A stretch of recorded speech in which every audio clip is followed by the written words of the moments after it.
This is Dave Meltzer with Entrepreneurs, the Playbook. I am so excited. I have Rachel Weber, the CMO of Playboy Enterprises. Now, Rachel, this is such an interesting property as an entrepreneur, as a brand, as a frequency. I'm old enough where my grandfather, when I was 12 years old, had stacks of them hidden, right? And then an evolution of running Lee Steinberg with all the different parties with Hugh, and now it's a completely different structure, but all the frequencies and the brands and the lifestyle of what Playboy is have really just evolved, and now it's a matter of picking and choosing where we are today. And your job, you have just an extraordinary experience of digital marketing, really. How do you think you take these older, more traditional brands and allow them to breathe and monetize them? It's such a great question. I'll start with an easy one. So, I mean, for me, what was so powerful and why I dove into the opportunity at Playboy, because at first I hesitated and I thought maybe not the brand for me.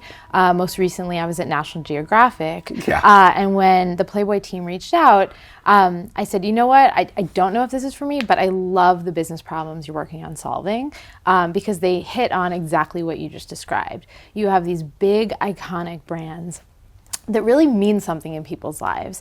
And to me, the power of brand is that people can express their identity through that. It helps them, you know, if you're at National Geographic and you have that yellow border on your t-shirt or on your tote bag, you know, you're saying, I'm someone who cares about exploration and about conservation. If you're someone who is wearing the rabbit head and the bunny logo, you're someone who you're expressing a certain kind of free expression. You're expressing a certain kind of cheeky, playful quality. And to me, that's actually why I, dove in to think about, okay, wait a second, you have something that's still so powerful. This brand drives about $3 billion of global retail spend. And how do we tell the stories and how do we turn this brand today into the right products and services to actually make it relevant for consumers? I think you ultimately do that by tapping into the DNA of a brand, by really learning about what the core heritage is. At Playboy, that is about free expression. That's about advocating for a culture in which all people can pursue pleasure. It's about expressing a certain kind of sex positivity. It's saying that kind of shame is a bad thing. It's about showcasing what a pleasure lifestyle can be.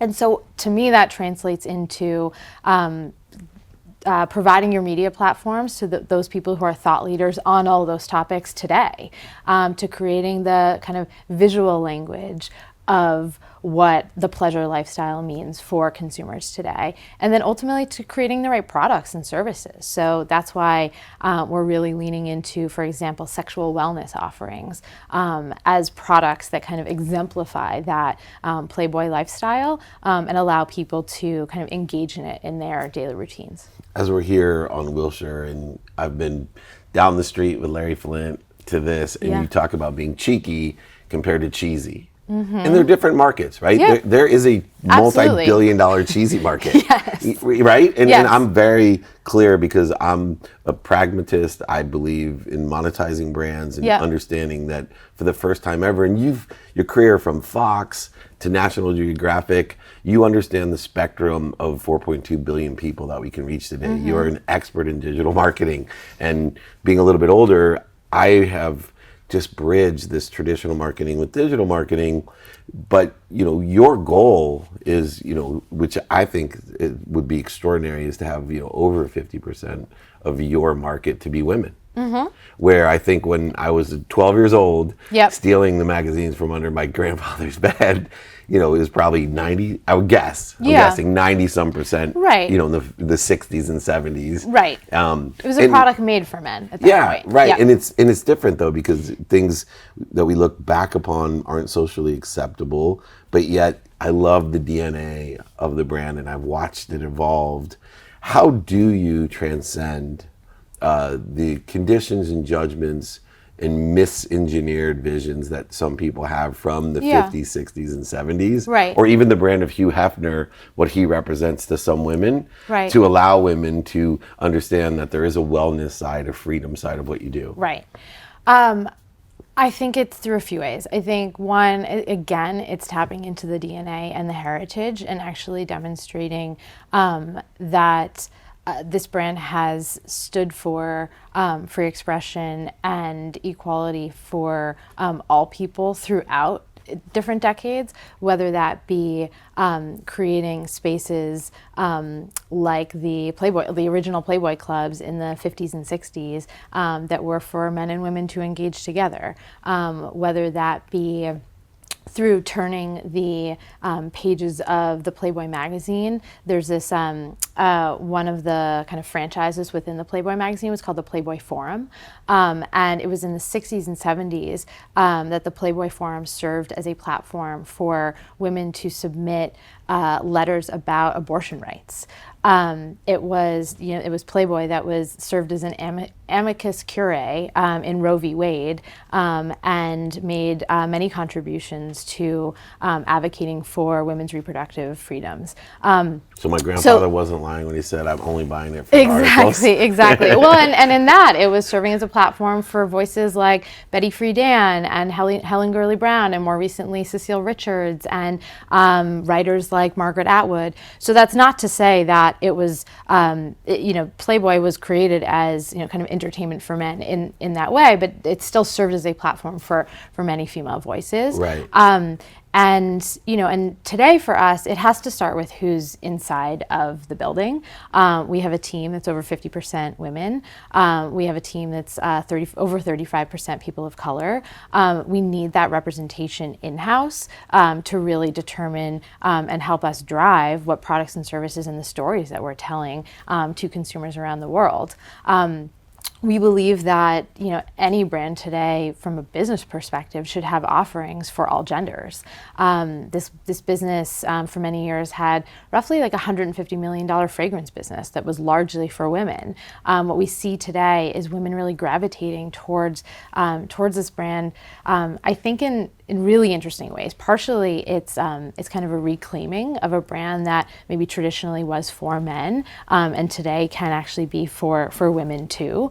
It can be a place where women can express their own sexuality. It can be a place where women can express body confidence, and that the way we're doing that is by kind of passing the mic over to those women who we believe are those thought leaders in those spaces today. So. That's so interesting. So with that, if we look back, it'll be a little more challenging question. I saw the transformation of the brand, with the Playboy Mansion.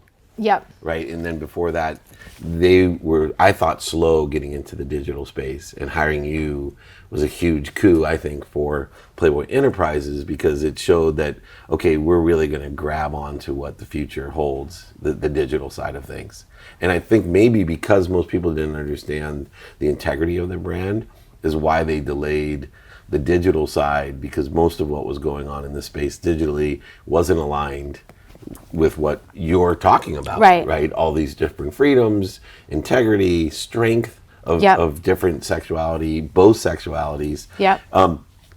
If you were looking back 10 years, as you were at Fox and looking at this brand, did you see so much potential and opportunity? And is that why to go from a very traditional brand like National Geographic, from Naked Lions to to what other people see as this cheeky, sexuality or expression?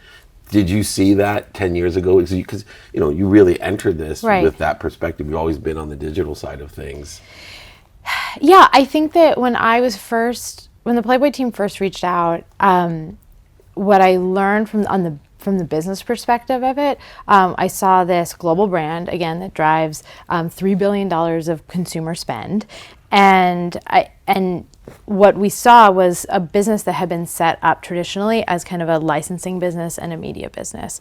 And the vision has been, and what we've been working on is really, kind of pulling those operations together, and really becoming a global lifestyle brand that operates in these kind of core consumer categories that people expect from us. So that's around sexual wellness, that's around hospitality and gaming, that's around kind of the sophisticated lifestyle with apparel, et cetera.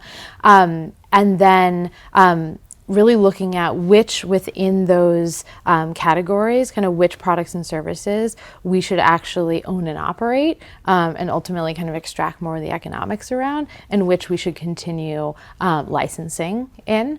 And then in addition to that, let's look at this massive platform of the Playboy brand and think about how can that serve as a platform for building a house of brands. So it's something that we're working on and thinking a lot about. And both through maybe new brands that we launch, not everything has to be kind of Playboy forward. Playboy can serve as the authority on something or as the kind of curator of different products. But then that can sit alongside other brands that kind of enable Playboy to serve as the foundation for kind of a bigger house in a sense. And speaking of houses, one of the iconic things that, at least for me, was a bucket list item was in the 90s. I remember driving up from the shopping mall over here in a bus to go to my first Playboy Mansion event. Yeah. And I remember driving into the estate and saying, wow, it's amazing what you can manifest for yourself. Right? It had this incredible imaginative energy, an entrepreneurial spirit. Yeah. Right? That really, we've talked about the sexuality, we've talked about the informative, political, all the different areas, but I look at the brand as someone who's, chiefly in the entrepreneur space. With television shows, podcasts, all the things I do. I'm like, Hugh Hefner is an iconic entrepreneur. Absolutely. And the mansion is the iconic house manifestation of that. Of an entrepreneur. Yep. And do you plan on utilizing anything with the mansion in that respect? Because I can see like female quotient events there. Yeah. And, because it's an extraordinary venue. Absolutely. So the mansion was sold. Did you do the Playboy Enterprise sold it? Sold it a couple of years ago. But a few things. Can they use that name? Is it licensed to them? We can definitely use the framing of the mansion. Our conference room over there is actually called Mansion. But I think it's so important what you raise, in that I really believe that Hugh Hefner created the original lifestyle brand. If you had so cool. You had this magazine in 1953, and a few years later there was a space that you could step into the lifestyle of this magazine, which were the Playboy clubs. Now you have all of these new editorial brands, and they create their events businesses and their experiential. But who'd ever thought that Harley Davidson would be a lifestyle exactly brand? But this is like the OG of being able to step into that. And that feeling, I think, is so core. I believe that that's why this brand continues to persist and continues to thrive almost 7 decades later, because it allows people to actually feel something when they engage with it. So what we're doing today is really trying to figure out ways to kind of reintroduce that concept. We created this offering this year called the Playhouse, which was we thought about it as the opportunity to step into the pages of a Playboy magazine. So one part immersive art experience, one part thoughtful, provocative conversation, and one part arousal of the senses. And we created this very rich experience that had an ASMR room, that had gorgeous art all over the walls, featuring our photography, including nude photography. We programmed talks and kind of chats during the day. So we had panel discussions on the future masculinity. We did the Playboy interview live. We did the Playboy advisor with sex and relationship experts live. And in the evenings, we curated whiskey tastings and music offerings with partners. So what we're doing is really trying to kind of reinvent what it feels like to step into the Playboy space. And just switching gears a little bit, because I've been remiss not to talk about your own journey. Sure. Because one of the things I see is people have a difficulty, especially women, to reconcile where we're at as entrepreneurial executives. You know, there's entrepreneurs, intrapreneurs, entrepreneurs, solopreneurs, boomapreneurs. I work with them all. Yeah. But you really, within the context of what you're doing, you're highly educated, and the trend is not to be. I have my teenage girls in the best schools I can put them into. Yeah. I believe in the traditional educational side to leverage what's going. I don't think it's a necessity for everyone. Yeah. But I'd love to see or hear your perspective on how traditional education, being an Ivy Leaguer, someone who's hyper educated, and I'm sure it served you well, but looking towards the future in the digital marketing space, how important is it to send my kids to Columbia? Personally, I still think it's crucial to have a foundation of a liberal arts education to really train yourself in in critical thinking, in how to think, in how to communicate. I think communication of your ideas is often 99% of the battle, and being able to kind of structure arguments, being able to take in information and glean insights from that, particularly in a world that's moving so quickly and you have so much customer data at your fingertips.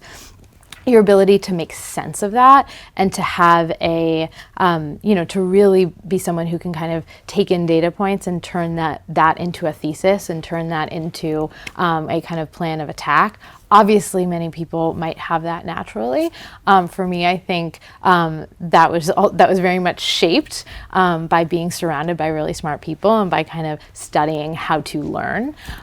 So for me, the education is still really crucial. I will say that I never went to business school, and I did have an experience of kind of always when I got that next job or when I was seeking out, okay, am I ready for that next role? Feeling that, is this the time I go back to school? And then the opportunity presented itself. I was very lucky to grow up within the kind of Fox News Corp world. So I got a lot of different opportunities, and it almost felt like I got kind of business school training on the ground. I spent a year actually within my kind of Fox career at Foxtel in Australia.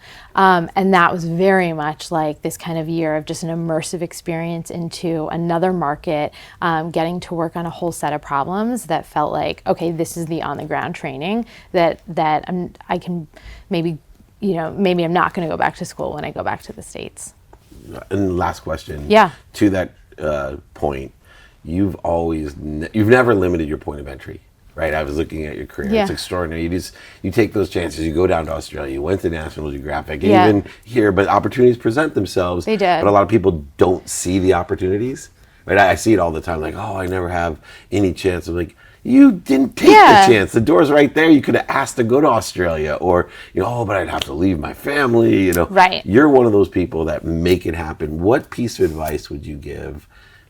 Your best advice for people that are looking to expand their careers, through the process over the last decade for yourself? Yeah. What advice would you give? I think one piece of advice, and a mentor once said this to me when I was like 22 or 23, pick up the phone and call someone. What's the worst that's going to happen? They won't call you back. Right. And if you pick up the phone and call someone, or, shoot them an email or write them a LinkedIn message, you never know, and if it's asking for that specific piece of advice, they're then invested in seeing that through and kind of hearing how that went. So I think just go for it. The worst that can happen is they don't respond and you go on to the next. Oh my gosh, one of my favorite pieces of advice, always ask for help. Yeah. And when you do call, by the way, remember, call. If they don't answer, your only objective is to get them to call you back. Don't leave a long message trying to sell them anything. Just get them to call you back, and they will call you back. Oh, Rachel, I really appreciate this. Thank you. It's been extraordinary. What you're doing here is extraordinary. Huge fan of the brand and of you. Thank you. So anything we do would be of service, let me know. The great Rachel Weber with Dave Meltzer here with Entrepreneurs, the Playbook.